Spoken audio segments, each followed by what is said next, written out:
Hello everyone, ప్రస్తుతం మనతోటి senior journalist Jayadev గారు ఉన్నారు. వెల్కమ్ చెప్పేద్దాం. హలో సార్, నమస్తే. నమస్తే జకీర్. టీడీపీ 1 డే సుపరిపాలన, సో ప్రతి ఒక్క ఇంటింటి గడపకి టీడీపీ నేతలు వెళ్తున్నారు సార్. అయితే ప్రజల్లో చాలా తొందరగా మార్పు ఇది చూసి ప్రతి ఒక్కరు ఆశ్చర్యపోతున్నారు. అంటే 1 yearలో ఇంత డెవలప్ ఇదంతా కూడా. సో అసలు ఏం చెప్తారు? జెన్యున్గా మాట్లాడుకుంటే ఇప్పటికీ ఎంత మార్పు వచ్చిన విషయం పక్కన పెడితే కాసేపు పథకాలకి ఎవరైతే ఆశగా ఎదురు చూస్తున్నారో వాళ్ళ నుంచి ఇప్పటికీ వ్యతిరేకత అయితే ఉంది. ఎందుకు? ఎవడైతే పని పాట చేయడో, ఎవడైతే సోమరిపోతుగా ఇంట్లో కూర్చుంటాడో, ఎవడైతే నాకు ఇంటికి వచ్చేయాలి, రేషన్ ఇంటికి వచ్చేయాలి, అమ్మఒడి వచ్చేయాలి, నాన్నబడి వచ్చేయాలని ఎవడైతే అనుకుంటాడో వాడికి ఎలాగూ వ్యతిరేకత ఉన్నట్టే. ఇకపోతే ప్రభుత్వం వచ్చిన తర్వాత నిజంగా చెప్పాలంటే సుమారుగా ఒక 16,000 కిలోమీటర్ల రోడ్లు వేయించారు. గవర్నమెంట్ వచ్చిన కొత్తలో ఉప ముఖ్యమంత్రి డిప్యూటీ సీఎం పవన్ కళ్యాణ్ గారు రూరల్ ఏరియా, ట్రైబల్ ఏరియాలోకి వెళ్తే అక్కడ చాలా ఇబ్బంది పడుతున్నాను, చాలా సర్వేలు వచ్చాయి. ఇతను కూడా ఆ టైంలో వెళ్ళాడు, ఎంతో దూరం నడుచుకుంటూ వెళ్ళాడు. కరెక్ట్గా ఆ రోజు విపరీతమైన వర్షం అయినప్పటికీ కూడా ఈయన వెళ్ళి అంతా చూసి చేస్తే అక్కడికి 4 రోజుల్లో దానికి రోడ్లు వేయడం జరిగింది. రోడ్లు స్టార్ట్ చేశారు, అయిపోయాయి. సో ఇట్లాగా గత 5 ఏళ్లలో 19 నుంచి 24 మధ్యలో ఏదైతే అధ్వానంగా ఉన్నాయో రోడ్లు, ఎందుకంటే దేనికైనా చూడండి ట్రాన్స్పోర్టే మెయిన్. ట్రాన్స్పోర్ట్ ఇప్పుడు ఫర్ ఎగ్జాంపుల్ ఒక ఊర్లో ఒక స్కూల్ పెట్టాలి, ఆ స్కూల్ పెట్టాలంటే స్కూల్ బిల్డింగ్ కట్టాలా? స్కూల్ బిల్డింగ్ కట్టాలంటే ఇటుక సిమెంట్ అన్నీ తరలి వెళ్ళాలా? ఎలా వెళ్తాయి? ట్రాన్స్పోర్ట్. సరే స్కూల్ ఎస్టాబ్లిష్ చేశారు, దానికి ఒక ఫర్నిచర్ కావాలి, ఎలా వెళ్తుంది?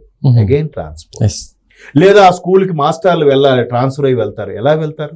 Again transport. రోడ్డు అనేది ఎంత కీలకం మనిషికి, చావు బతుకులు అన్నిటికీ కూడా రోడ్డు ఉంటే ఇవాళ. ఒకప్పుడు ఎలా వెళ్తున్నారు? ఒక కర్రకి చీర కట్టి దాంట్లో పెట్టుకొని, ఇప్పటికీ Araku, Paderu, rural ITDA, tribal integrated tribal development authority అని ఉంటుంది. సో ఆ ఐటీడీఏ ఉండే ఏరియాల్లో ఇప్పటికీ కొన్ని ఊర్లకి, మరీ కొండ ప్రాంతాల్లో ఉండే ఊర్లకి రోడ్లు లేవు, బట్ అవి కూడా చేస్తున్నారు. ఎందుకంటే ఆ మధ్యన అల్లరి నరేష్ గారు ఒక సినిమా కూడా వచ్చింది. ఆ ఊరు మొత్తానికి ఒక ఎక్కడో ఉంటుంది, దూరంగా నడిచి వెళ్ళాలి. ఎలక్షన్ టైంలో చాలా ఇబ్బంది పడి వెళ్తుంటారు. అంటే ఎగ్జాంపుల్ గా చూపించారు అందులో. అట్లాంటిది మామిడి ఏదో సొంతం నియోజకవర్గం అని ఏదో ఉంటుంది ఆ ఊరు, ఆ సినిమా పేరు. సో అట్లాంటిది చాలా ఊర్లకి రోడ్లు వేయడం, ఉన్న రోడ్లు మరమ్మతు చేయడం, ఇవన్నీ చేశారు. అది కూడా కనిపించింది. అమ్మ ఒడి లాంటివి ఇవ్వాలా వద్దా అని కూడా చాలా తర్జన భర్జన పడ్డారు. ఎందుకంటే ఒకవైపు ఫీజు రీఎంబర్స్మెంట్ ఉంది, మళ్ళీ అమ్మ ఒడి ఏంటి?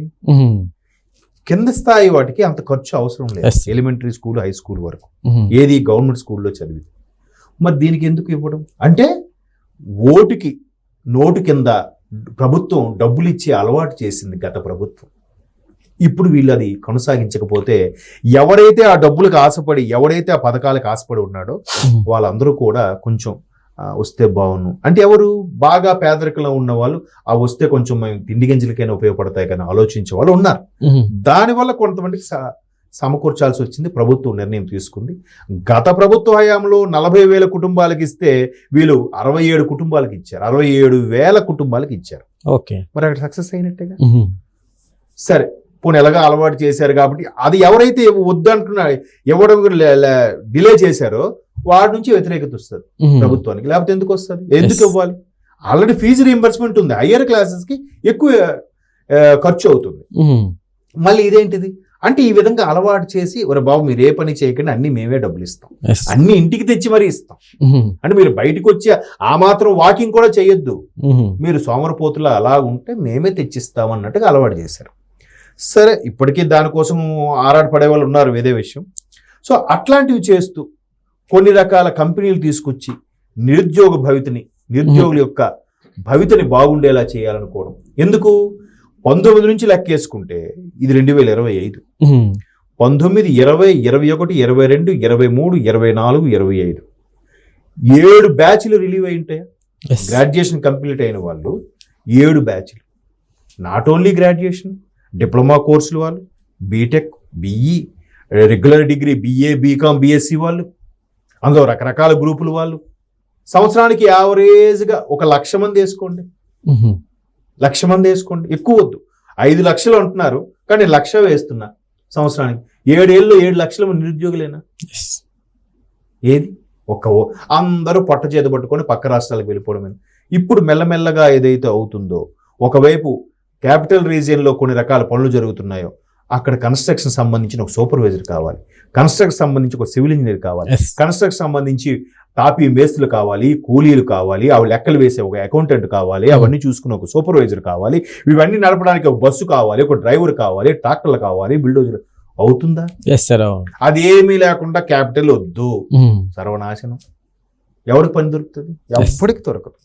ప్రజలకు కూడా ఈ 1 year లోనే చాలా మార్పు. అంటే ఏ విధంగా అంటే ఇంటింటికి వెళ్తుంటే అక్కడ వాళ్ళని స్వీకరించడం కానీ, సో మీరు అది కావాలంటే వాళ్ళ live రెస్పాండ్ కూడా కానీ live లో తీసుకోండి. ఇప్పుడు ఈ పనులు రావడం వల్ల ఇంకోటి ఏంటి, అరే ఆ పనులందరికీ ఛాయ్ కావాలి, నేను ఛాయ్ బడ్డి పెట్టుకుంటా. ఆడు పని అవుతుందా? ఆ ఛాయోడికి ఒక అసిస్టెంట్ కావాలి, వాడు ఇంకోటి పని ఇస్తాడా? పక్కన ఒక హోటల్ వస్తుంది, ఒక కిరాణా షాప్ వస్తుంది, జనరల్ స్టోర్, ఒక మెడికల్ షాపు, ఎన్ని చూడండి.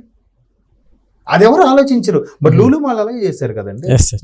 ఎందుకు లూలు మాల్? చంద్రబాబు నాయుడు తెచ్చింది ఏమి ఉండకూడదు అన్నారు, కొడితే వైజాగ్ నుంచి ఇక్కడ హైదరాబాద్ లో పడింది లూలు మాల్. ఈ రోజు హైదరాబాద్ లో నడుస్తుందా? ఎంతో మంది దానికి ఉపాధి కలుగుతుందా? దాంట్లో పనిచేసే వాళ్ళు కాక చుట్టుపక్కల వాళ్ళు కూడా పరోక్షంగా ఒక ఇంకో 500 మంది అని బతుకుతున్నారా? అది కదా విజ్ఞత అంటే, అది కదా దూరదృష్టితో ఆలోచించడం అంటే. సో ఇట్లాంటి స్పందనలు వచ్చేసరికి వీళ్ళు కూడా అన్నారు, మొత్తానికి ఇప్పించారు. ఇంకా మిగతా ఇప్పుడు ప్రతిపక్షం అనేవాళ్ళు, ప్రతిపక్ష హోదా లేకపోయిన ప్రతిపక్షం అనేవాళ్ళు ఇంకా మిగతా మాట ఏంటి అని అడగాలి. అది అడగకుండా ఇక్కడ కంపెనీలు రాకూడదు, కుట్రలు పనడం, వాళ్ళకి మెయిల్స్ చేయడం, వాళ్ళకి లేఖలు రాయడం. ఎవరు నష్టపోతారు? ప్రజలు నష్టపోతున్నారబ్బా. అది కాదు కదా. అది ఇప్పుడు కూటమి ప్రభుత్వానికి ప్లస్ అవుతుంది. వీళ్ళు ఏదైతే కుట్రలు పన్నుతున్నారో, ఏదైతే వీళ్ళు ఇంకా బ్యాడ్గా చేయాలని చూస్తున్నారో, వీళ్ళే మరి కొంచెం బ్యాడ్ అవుతున్నారు.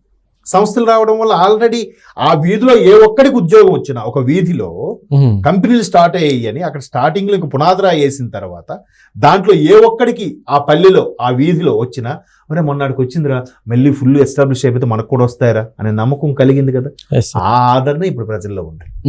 ఓకే, టీడీపీ గవర్నమెంట్, కూటమి గవర్నమెంట్ వచ్చింది, మెల్లమెల్లగా పనులు స్టార్ట్ అవుతున్నాయి. అమ్మయ్య, పోలేరా బాబు, రియల్ ఎస్టేట్ భూమి కూడా పెరిగింది. అమ్మయ్య, పోలేరా బాబు, కంపెనీ వస్తుంది మెల్లమెల్లగా. ఇప్పుడు కాకపోతే మా అబ్బాయి రిలీవ్ అయ్యే టైంకి జాబ్ అవుతుంది. అమ్మయ్య, ఇది ఆలోచిస్తున్నారు. ఇది ఆలోచించారు కాబట్టే మొన్న 24 ఎలక్షన్స్ లో 91.82% ఓటింగ్ ఎందుకు వచ్చింది? ఎందువల్లే వచ్చింది. ఎవరు స్వార్థం వాళ్ళు చూసుకుంటారమ్మా. మా అబ్బాయి రిలీవ్ అయ్యే టైంకి కూటమి గవర్నమెంట్ వస్తుంది, చంద్రబాబు గవర్నమెంట్ వస్తే ఏదో ఒకటి వస్తుంది, సరే మా కళ్ళ మీటే మా బిడ్డ ఉంటాడు కదా. సో ఇది జనాలు మెల్లమెల్లగా అప్గ్రేడ్ అవుతున్నారు. ఇంకా దానికి కూడా డబ్బులు తీసుకొని కక్కుర్తిపడి ఆ పావలా ఆర్టిస్టులు చాలా మంది ఉంటారు అక్కడ. జబర్దస్త్ ఆర్టిస్టులే ఉంటారు, డౌట్ పడక్కర్లే. మొన్న ఎవడో వరల్డ్ యోగా జరిగితే మాస్టర్లకు ఎప్పుడు చెప్తారండి, ప్రపంచ యోగా దినోత్సవం జరిపించాలని జీవో పాస్ చేసింది పాఠశాల ఉపాధ్యాయులందరికీ. అందులో ఒక హెచ్ఎం, నేను చెయ్యను, నేను తెల్లవారు 6 గంటలు లేచి వెళ్ళను అని రిజైన్ చేశాడండి. ఆయనేం మాస్టర్ అండి? అంటే ఆడు వెనక ఎవడో ఉన్నాడు, పేర్లు అనవసరం, వాడు ఎవడో డబ్బులు ఇస్తా అన్నాడు. ఎందుకు రిటైర్, ఇంకా కొన్నేళ్ళు ఇంకా రిటైర్ అయిపోయి పేరు గవర్నమెంట్ ఎంత ఇబ్బంది పెట్టేస్తుంది అన్నట్టుగా మనం చూపిద్దాం ఛానల్లో అనుకుని ఆడికి ఎవరో ఎగదోశారు. వాడు ఏదో ఆవేశపడిపోయి రిజైన్ చేశాడు. ఎవరికి సంవత్సరానికి ఒక్కరోజు పొద్దున్న 6కు లేకపోతే నువ్వు పాఠాలు పిల్లలకి ఏం చెప్తావా? అంటే ఇలా మధ్య మధ్యలో కల్పిస్తూ ఉంటారు, మనం దాన్ని పట్టించుకోవద్దు. సో ఓవరాల్గా ఎంత పర్సంటేజ్లో జనాలు ఆదరిస్తున్నారనేది ముఖ్యం. అది ప్రూవ్ అయ్యింది. Okay sir, thanks. అమ్మ.